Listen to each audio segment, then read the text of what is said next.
we will not have food security if we do not have vibrant young farmers coming into the industry, bringing new ideas and new levels of energy and new willingness to tackle problems. If they don't see food production as a valid career choice or as an area where they'll gain satisfaction in the broader sense of that word, then food security is very definitely threatened.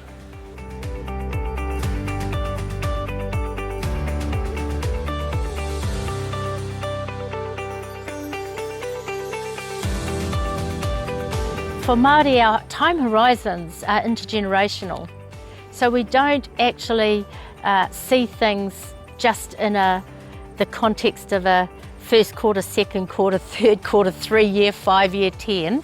That far horizon gives you opportunity to consider things in a much more calibrated way, because you're not trying to fit into a political or cyclic time frame. Often a 3 year time frame is where a lot of policy comes from or is built out of. For Māori, that doesn't make sense. And in fact, when we look at some policies that have come forward, they're so short term that it's almost like a skimming of the surface.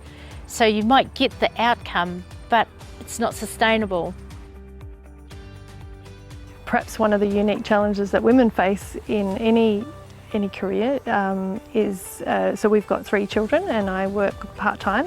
That's been challenging in terms of having a research career, because often research is all about sharing your knowledge and expertise, both nationally, internationally, and having that challenge of working part-time and having children, it does present a challenge in terms of interacting with it, internationally particularly.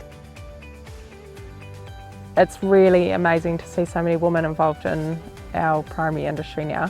I think it's completely changed in 10 years I've been farming. There's so much opportunity for women in agriculture, and I would be 100% advocating for people to get into this industry. We've got a strong presence of women in our primary sector. Being young people and trying to get into farming and owning our own farm, the real challenge these days, and it's probably a bit like trying to buy a house for urban dwellers, and that's the price of farms and farmland relative to incomes.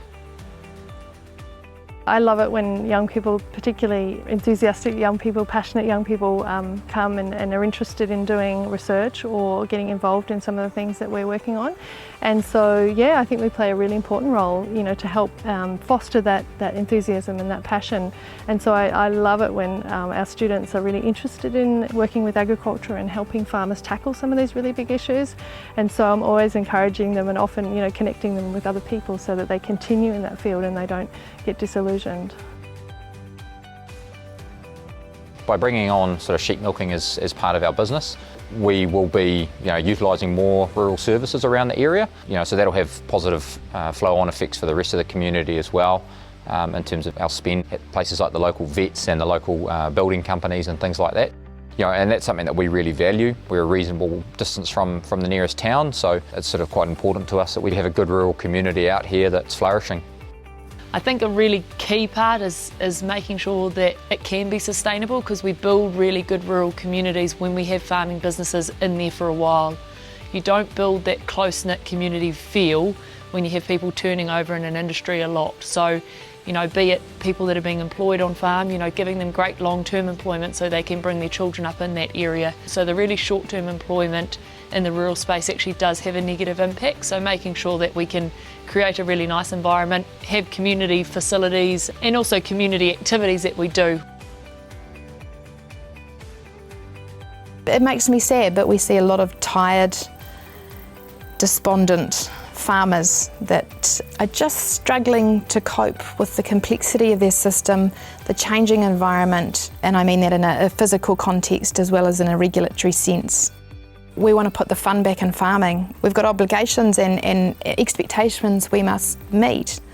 But again, you've got to be happy in your job, and producing food for a global population is a pretty honourable job.